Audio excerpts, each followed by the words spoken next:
En dépit de l'existence des chasseurs de 5e génération, leurs prédécesseurs sont extrêmement populaires dans le monde entier. Notre héros d'aujourd'hui est un digne concurrent d'avions tel que le MiG-29 soviétique, le Typhoon européen ou le Rafale français. Et en même temps, il est le plus massif des chasseurs de 4e génération. Nous parlons du F-16. Et aujourd'hui, vous allez apprendre comment cet avion emblématique a été créé. Pourquoi est-il devenu si demandé? Quelles modifications existent et quelles sont leurs caractéristiques? Et bien sûr, quel est son avenir? Voici Military News et on décolle! Le F-16 Fighting Falcon est un avion de combat multirôle monomoteur d'origine américaine. Son développement remonte aux années 1960. C'est à cette époque que l'armée de l'air américaine, qui s'est engagée sur la voie de l'unification, a décidé de créer un chasseur unique pour toutes les branches. Après plusieurs années de développement, le monde s'est vu présenter le F-111, puis le F-14, puis le financement a pris fin et un chasseur universel n'a pas été inventé. La solution au problème est venue de l'autre côté de l'océan. Des alliés européens, à savoir les Pays-Bas, le Danemark et la Belgique, souhaitaient participer au programme commun. La raison d'une telle décision était la surcharge de leur flotte avec de vieux avions, comme les F-104. Le programme a été rebaptisé Lightweight Fighter, LWF, avec pour objectif de créer un nouveau chasseur léger et maniable qui pourrait remplacer les lourds Phantom F-4. Cette fois, plusieurs compagnies aériennes ont participé à l'appel d'offres, parmi lesquelles Northrop, Boeing, General Dynamics, Lockheed et LTV. Le gagnant a été General Dynamics avec son projet YF-16, qui a reçu 39 millions de dollars. À propos, Northrop a également reçu des fonds et a présenté le développement du F-17, qui a été la base de l'avion FA-18 pour l'US Navy. Des collègues européens ont également contribué à la création de l'avion. La société néerlandaise Fokker était responsable de la ligne médiane, des ailes et des volets. La société belge Sapka a réalisé la section arrière du fuselage et les empennages verticaux. Les moteurs ont également été produits sur place dans les usines de FNR Stahl. Le premier vol réel du F-16 a eu lieu le 21 janvier 1974. Ce jour-là, lors du passage suivant sur l'aérodrome, l'avion perd sa stabilité, change de direction et manque de sortir de la piste. Cette mésaventure aurait pu conduire à un accident, mais grâce à la réaction rapide du pilote, qui a mis le moteur au maximum, l'avion a tout de même décollé et est même resté dans le ciel pendant 6 minutes. Cependant, une telle histoire aurait pu nuire à l'image de l'entreprise. C'est pourquoi un deuxième premier essai solennel a eu lieu le 2 février, en présence d'invités. Contrairement à ses prédécesseurs, le Fighting Falcon a une conception plus simple des grands éléments, dont la plupart sont en aluminium, environ 80%. L'aile est positionnée médialement, a le schéma dit intégral, caractérisé par une jonction lisse de l'aile et du fuselage. Les ailerons de queue sont à quille unique. Ce faucon de 15 mètres a une envergure de 9 mètres et demi et est capable de monter à une altitude de 18 000 mètres avec une vitesse ascensionnelle de 275 mètres par seconde. Il convient de noter que le F-16 est le premier chasseur de série doté d'une stabilité statistique négative, RSS, ce qui a un effet positif sur sa maniabilité. Pour plus de commodité pour les pilotes, un système de commande de vol électrique, FBW, est installé à bord, remplaçant le contrôle manuel par une interface électronique. Le cockpit est simple ou double selon la modification. La lanterne cabine est dotée d'un verre en forme de goutte, offrant une vue à 360 degrés. Les développeurs n'ont pas négligé le siège du pilote, qui est désormais incliné à un angle de 30 degrés au lieu des 13-15 degrés habituels. Cette innovation a permis d'augmenter la force d'accélération et d'installer des pilotes plus grands dans le cockpit.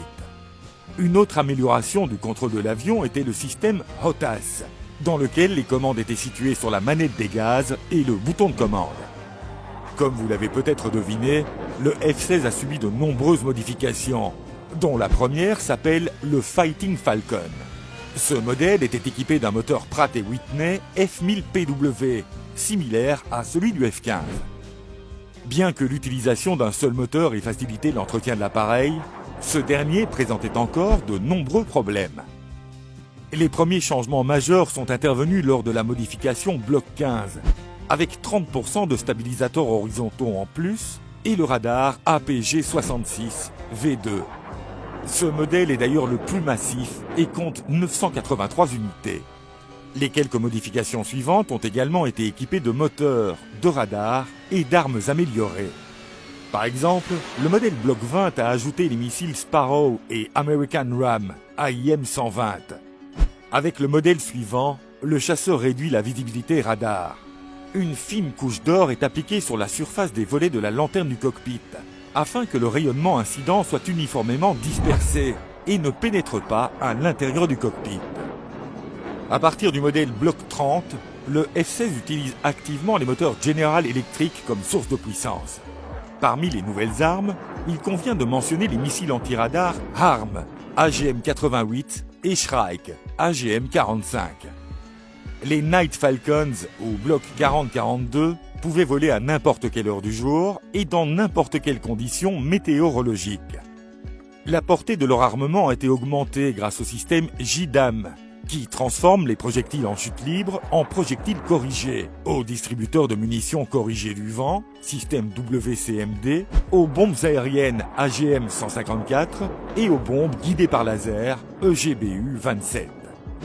La modification Desert Falcon Block 60 a été créée avec le soutien financier des Émirats Arabes Unis.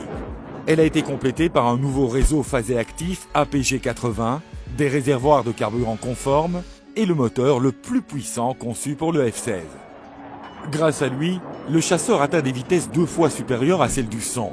Il peut également voler sur près de 4000 km à 2120 km/h sans atterrir. La dernière modification, effectuée en 2015, est appelée Viper F-16V. L'appareil est équipé de l'antenne radar à échelle APG-83 SABR, du système de ciblage sniper de jour et de nuit.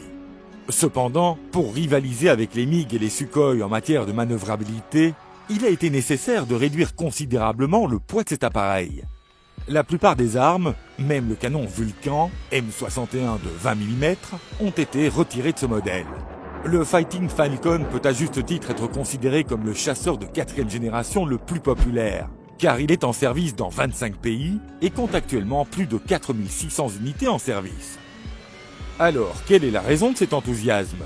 Comme nous l'avons dit précédemment, sa polyvalence. Un grand nombre de modifications pour tous les goûts et toutes les couleurs ont plu à divers clients. Le prix s'est avéré être un facteur non moins important.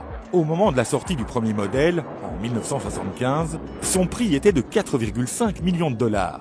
Aujourd'hui, un tel modèle est disponible à 34-50 millions de dollars selon l'équipement. Le plus grand nombre de ces chasseurs est en service dans l'armée de l'air turque, un peu moins dans l'armée de l'air israélienne, et la 3e place est occupée par l'Égypte. Toutefois, le marché indien reste impénétrable. En matière d'utilisation au combat, les F-16 ont fait leurs preuves dans les combats au Moyen-Orient. Tout d'abord, il s'agit de l'utilisation du chasseur par l'armée de l'air israélienne dans les conflits avec la Syrie, la Palestine et l'Iran. De plus, les autorités vénézuéliennes l'ont utilisé pour réprimer le coup d'État de 1992, mais aussi pour lutter contre les cartels de la drogue. Quant aux clients européens, ils ont utilisé le chasseur pendant les guerres de Bosnie et de Yougoslavie. Cette dernière, d'ailleurs, a été controversée. Selon l'OTAN, 2 MiG-19 et un seul Falcon ont été abattus, mais selon les médias serbes et russes, environ 7. Les F-16 n'étaient pas moins appréciés dans le pays. Ils ont également été envoyés pour résoudre les conflits dans le Golfe Persique, où environ 250 unités de combat ont été utilisées, avec 13 500 sorties. Et bien sûr, à nouveau, en Syrie. Malgré cette vaste expérience de combat, il convient de noter que la plupart des F-16 ont été utilisés dans des combats contre les avions de la génération précédente, tels que le MiG-25 et le MiG-23. Nous devons prendre en compte le fait que les qualifications des pilotes syriens avec lesquels la plupart des combats ont été menés n'étaient pas du plus haut niveau. Et à ce stade, notre héros peut aussi avoir des concurrents plus sérieux, comme son compatriote, le F-35. Que pouvons-nous donc ajouter au sujet du Fighting Falcon? Oui, bien sûr, comme tous les autres avions, il a ses défauts, comme l'absence de technologie furtive, qui le rend vulnérable aux radars modernes. Cependant, ses principaux avantages, tels que ses nombreuses modifications, Sa large gamme d'armes et son prix lui ont permis de rester demandé sur le marché international pendant plus de 40 ans. Écrivez votre opinion sur notre héros du jour et laissez également des idées pour de nouvelles critiques. J'espère que cette vidéo intéressante vous a intéressé. Mettez-lui un pouce bleu et n'oubliez pas de vous abonner pour ne pas manquer la prochaine vidéo.